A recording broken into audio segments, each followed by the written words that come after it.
Good morning, guys. Alright. Whew. Still not 100%. So, I thank all of y'all for kind words and whatnot. Maybe some things to look at. Like, one person, I forget your name, I'm sorry. Referring to the hot tub water. I understand that was something I thought about early on. I've only had the hot tub now maybe 2 months, so it's a brand new hot tub. So I filled it up with water. I tried the water test. My eyes, or my eye rather, is not good at determining the pH and the chlorine levels. I bought the tester, all of that kind of stuff. This other thing has a bunch of strips and everything to read. Look, yeah, I can't do that. I tried.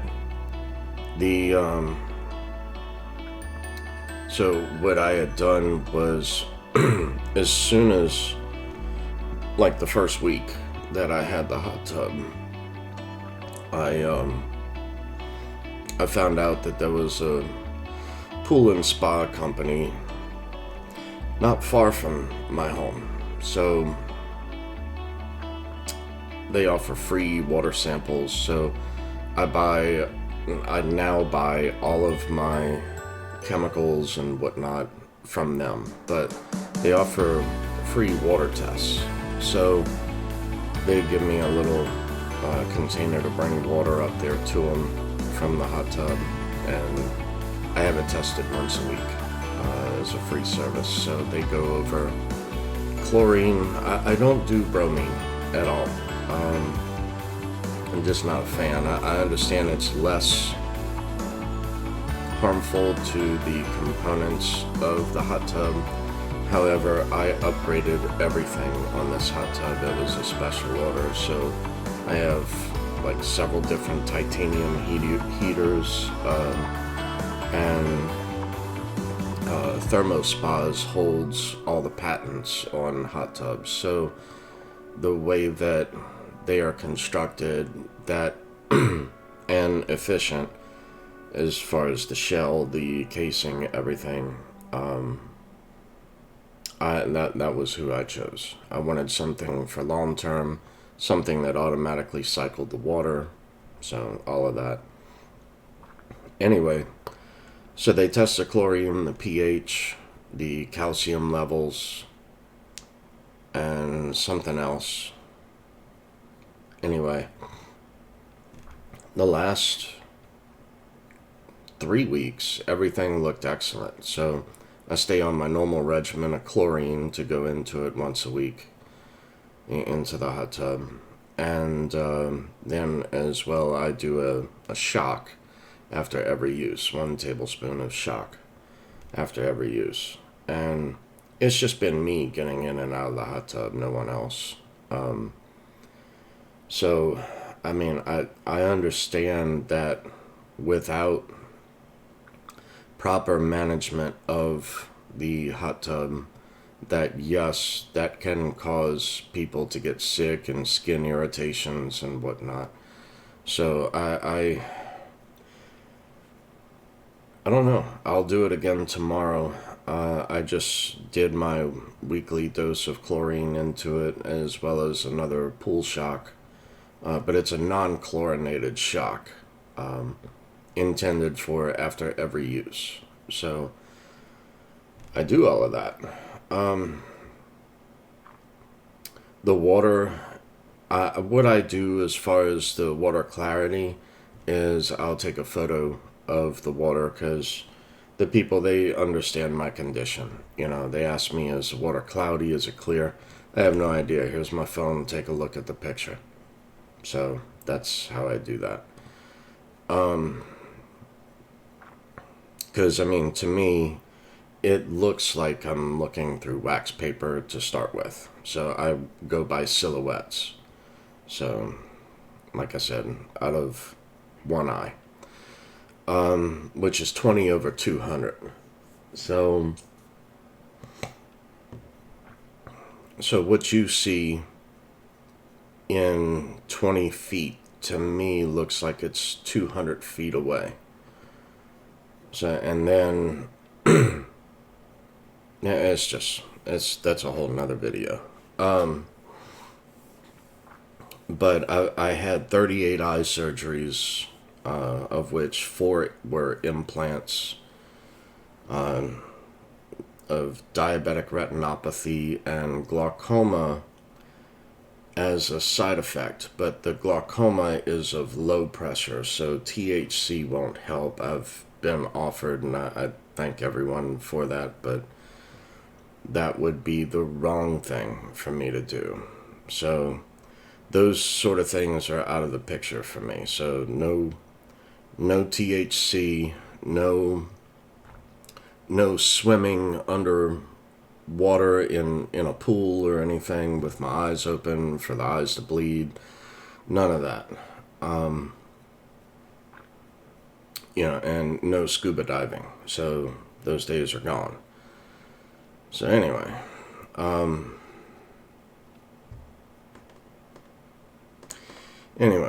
in I guess,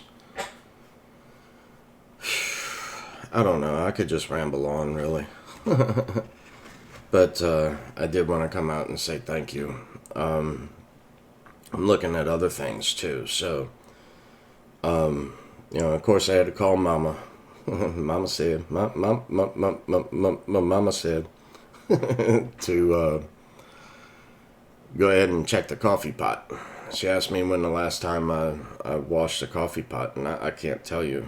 I couldn't tell you. Now I can tell you it was this morning. So, because normally I'll just make the coffee and pour the water in and flip the switch, and that's it. So, and it's a bun, so the water just sits inside of it. So she may come and take that away from me and give it a real good cleaning. I don't know. Whatever. I basically inherited that from her like a year and a half, 2 years ago, because she upgraded to some Keurig or whatever. I'm not a one cup wonder coffee drinker. I'm like, I'll drink minimum half a pot of coffee every day. Usually a little over a half a pot. Some days, if I got a lot going on, I'll drink a full pot of coffee every morning.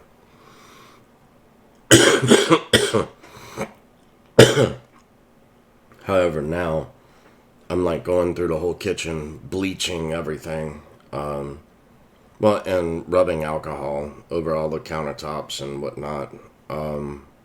It's granite countertops, so I use alcohol to put a high gloss shine on it, and sanitize everything. But I'm getting out of the habit of reusing the same cup without washing, or using the same spoon sitting on a napkin to stir my coffee. I'm when I'm done drinking my coffee in the mornings, well, that's it. It goes in the sink. So, done. So, I'm done with this. So, oh man. So let's see. Today, or rather, today, I got a few things to do outside around the house, to get ready for, Wednesday. All the vinyl fencing is coming in. So I ordered the vinyl fencing back in February, and it took forever because manufacturing and all was shut down due to COVID and all. So I learned my lesson with all of that early on. Like, Ordered the hot tub in February also. I got it like 2 months ago. So, but the vinyl fencing and all is in. So the company is closed Saturday and Sunday. So they're only open 7:30 in the morning to 4 in the evening, or afternoon rather.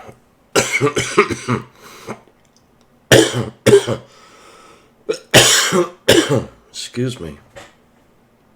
So I can't find anyone with a flatbed truck.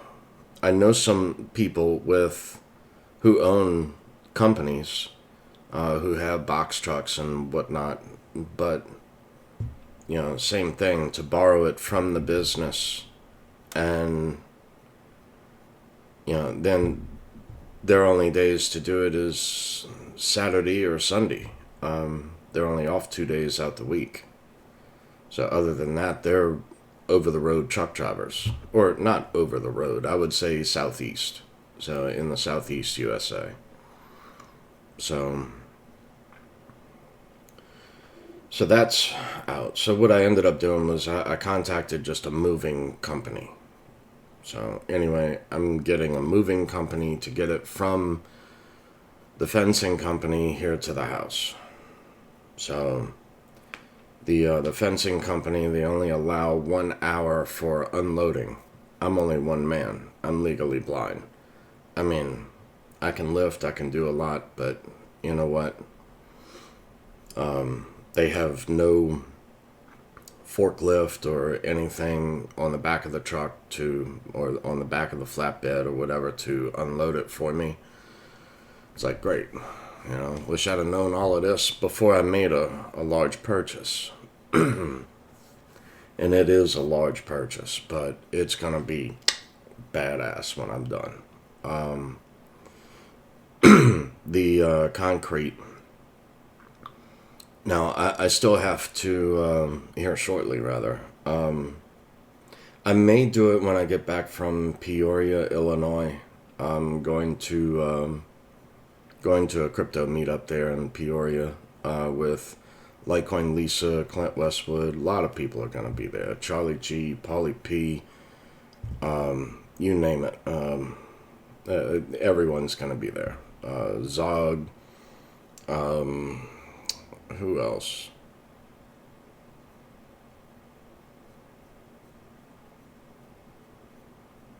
A lot of people are going to be there. Anyway, go to clintwestwood.net. So, clintwestwood.net, you'll see the next event is Peoria. It's like the 18th, something like that. 18th, 19th, somewhere in there of November. But I may wait till I get back from that to go ahead with the fence line, because I have to get the whole property outlined or sprayed. They come and they mark the property and property lines, and then after Hurricane Ida, now you can get permits at no cost. So for the fence line, they'll do that at no cost. However, there is a height limit from grade. The height limit and I found this out the hard way years ago. I built a gate on the front just of wood years ago. Just built a gate, but it exceeded 6.5 feet, and I had to go to court over it.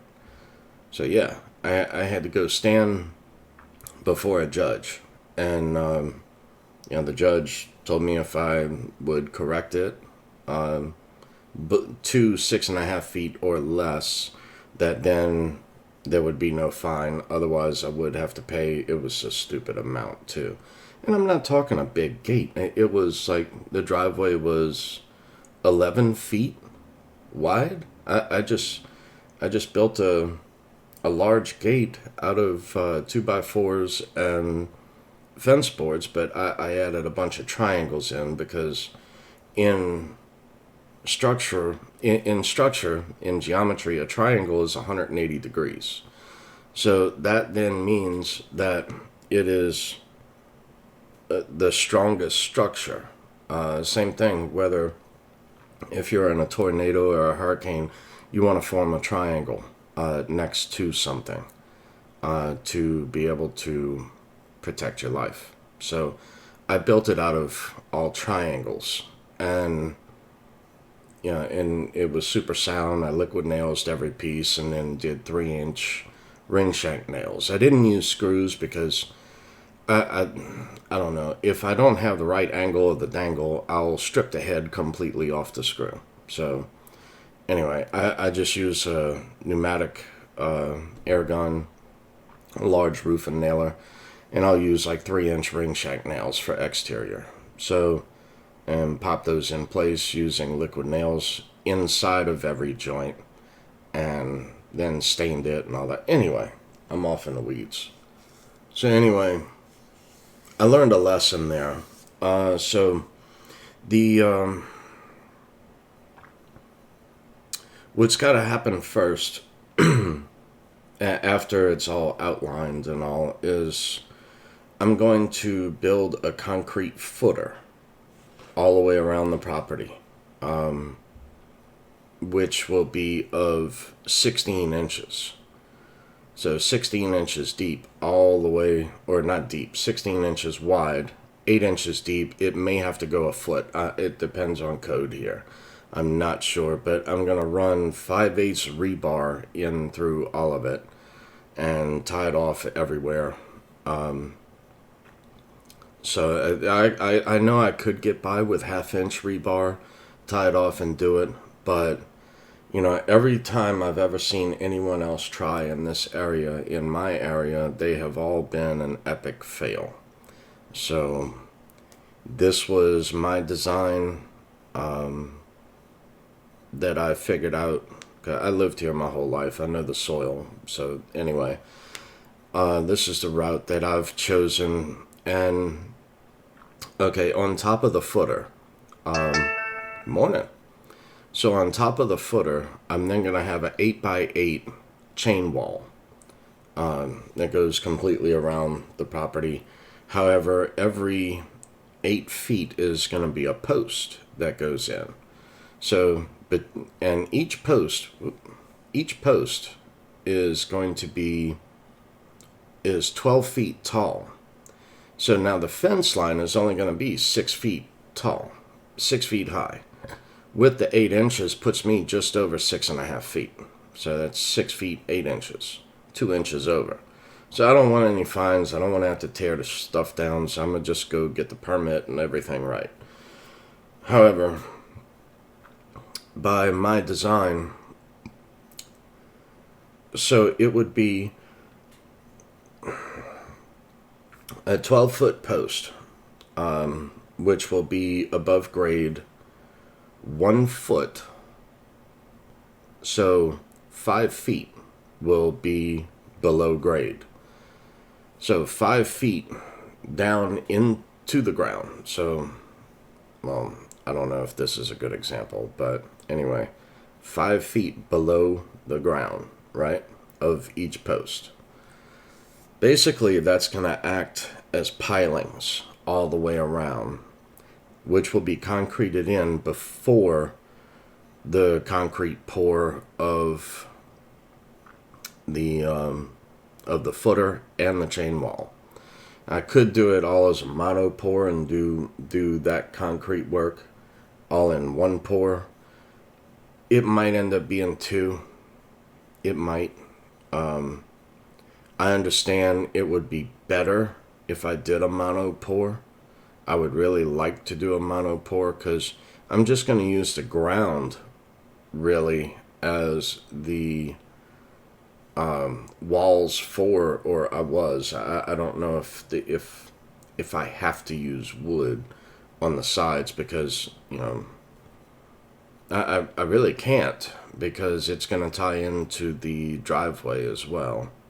Well, it's not going to tie into the driveway. I mean, it's all the way to the driveway. Now, I wanted to do all this when all of the driveways and all of the concrete was poured, and yes, plural driveways. When all of this concrete was poured, I wanted to do all this at the same time, but the fencing was back ordered months, so that was shot. So anyway, I retarded it 8 inches on my property line, and I'm going to forward it 8 inches on both of my neighbors, which known the owners for years. No problem. So I'm probably going to have something signed by them in order to get the permit to go ahead and do this. No problem. Anyway, so I got a lot yet to go. And for all of that concrete work, now without the assembly of the vinyl fence, right? So the vinyl fence alone was like $14,000. The concrete work, that's going to be, the estimates I've got are near $12,000 worth of concrete work in order to do this. That is not setting the posts. So I need to have everything drawn out and outlined, and I need to get heavy equipment here, an auger, but a deep auger, not just an auger that I can go buy for like $300 at Lowe's. That ain't gonna do it. That's not deep enough. And then even the 2-man, I don't want to sit there with 2 men and do it. I'd rather just a machine that I could get the bit directly where I want it, measured, everything, and then if it's not right, do it over again in a better space. But before the concrete is poured, you have to set the posts in, get them somewhat aligned, and keep in mind, all of this has to be within that 8 inches, right, of the chain wall. So that chain wall is going to be key, unless I decide to just go straight up with 16 inches. But I wanted a distinction of 8 inches, mainly because if a hurricane were to ever come, or a tornado again, and just completely mess up the fence to the point of it's not repairable, like say a car goes and hits it, from either water or wind, right? I don't want to have to do a ton of demolition in order to reconstruct what I had already built before. So in this instance, if the vinyl fence was damaged, what I would then do is that 8 inches in the center of a chain wall, I would add a brick on each end of it, mortared in, to give it a nice outline, decorative feature, and then cinder bricks can go directly on top of it. So basically I can build a brick fence on top of that concrete footer. That's the reason for the 5/8 rebar inside, and possibly the reason for the depth going to 12 inches instead of only 8 inches deep. So a lot of thought has gone into this, but like I said, I've seen a ton of people near me attempt it and try. They'll pour the concrete, they'll just do a regular chain wall with no footer, no nothing underneath it, and in 2 years' time, not only cracked, it is just completely broken and like even separated. I mean, it's like it and bad, huge gaps. It is just bad all around. So I want to do this with rebar, with a concrete footer, then the chain wall. Bam. Anyway, so I got a lot yet to go down here on the outside. Once that is done, now that is not including anything separating. This is a duplex, so that's not anything separating the duplex, and that's not the gates being built. Now the gates, I have a completely separate design, which is going to be of a metal frame and masonite that is going to go on top of the metal frame to be attached to. Then it's going to be to give it privacy, so that way then you're not looking through, no one can see through the slats. Anyway, again, with the permit, so that way I can exceed the 6.5 inches and be at 6 feet 8 inches. 2 inches over, but it's very costly if you're caught, busted, whatever. However, I see 8-foot fences around. So, for something like that, they must have had a permit. They had to have had a permit because it's obvious someone in the neighborhood must work for code enforcement. I mean, it's just, some of the stuff is just stupid, right? I mean, just flat out stupid. Anyway, I mean, in my area, you get a ticket for, or a fine for leaving the garbage can out by the street. The garbage can.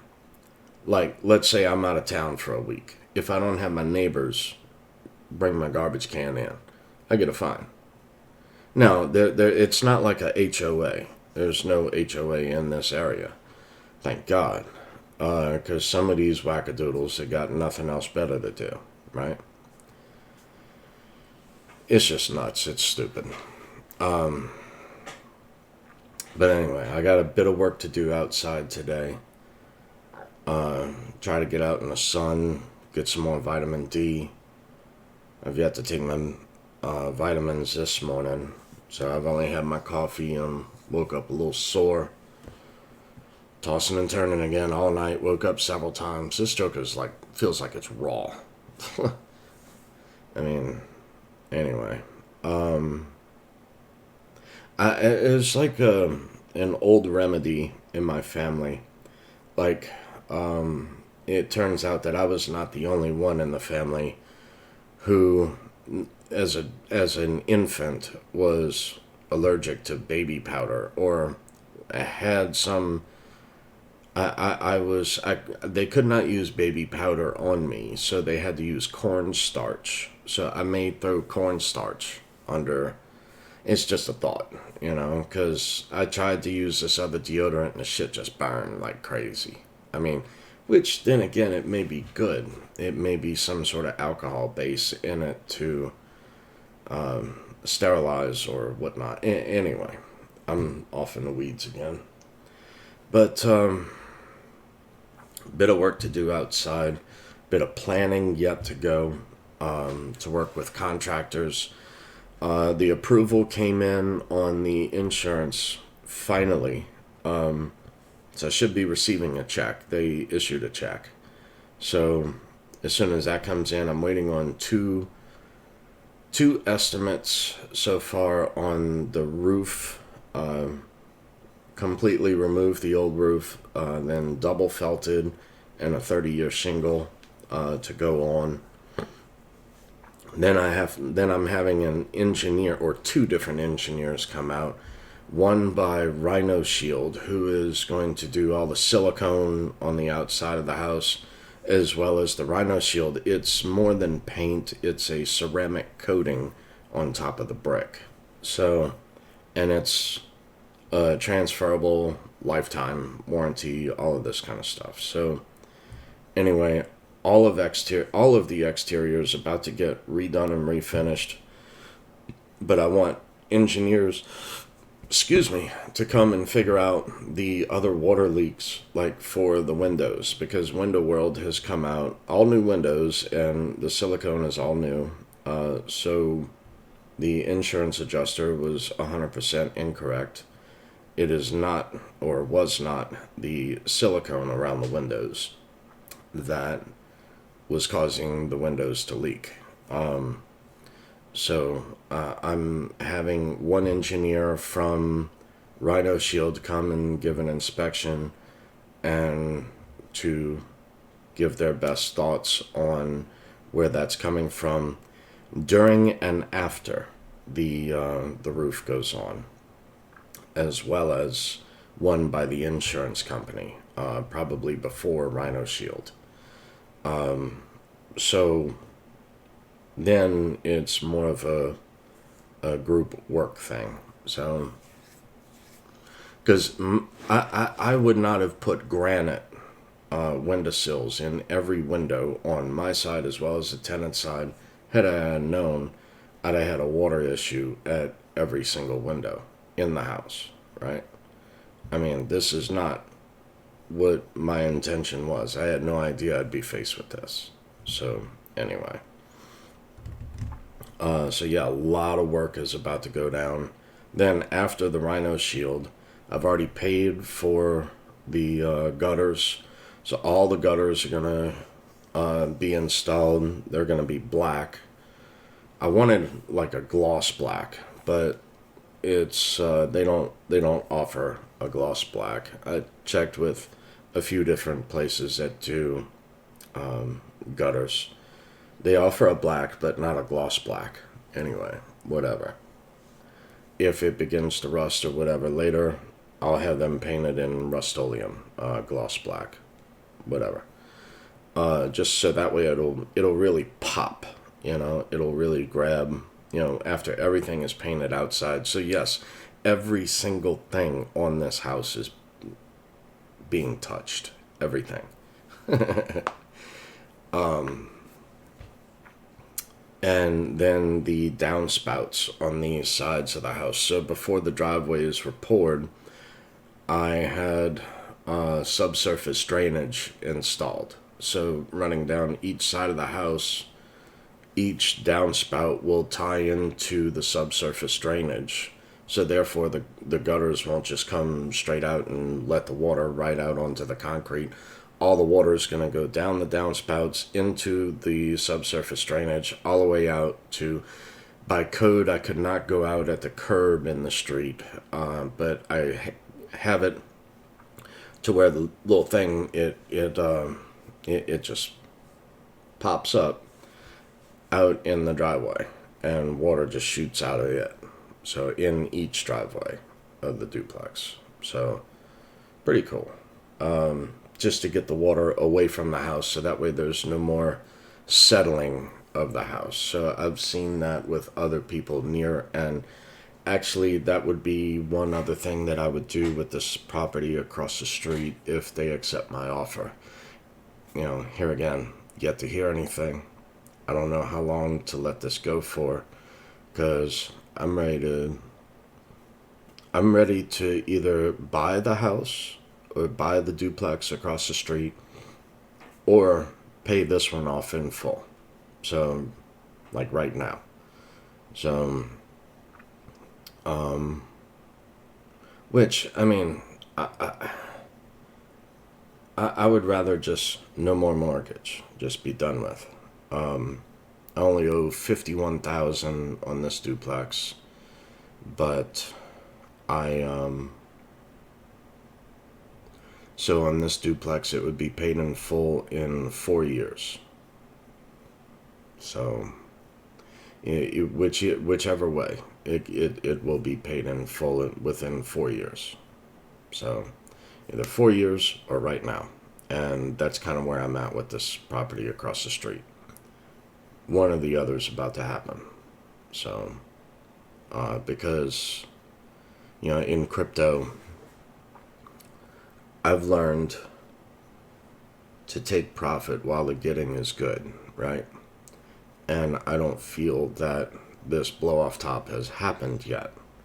So really, I'm questioning how much is this really going to cost me? But at the same time, who gives a damn? I got it now. Let's do it. Let's rock this. So, that's where I'm at. I want to go ahead and pay this property off in full. So, anyway, look, probably way more than you wanted to hear this morning, but I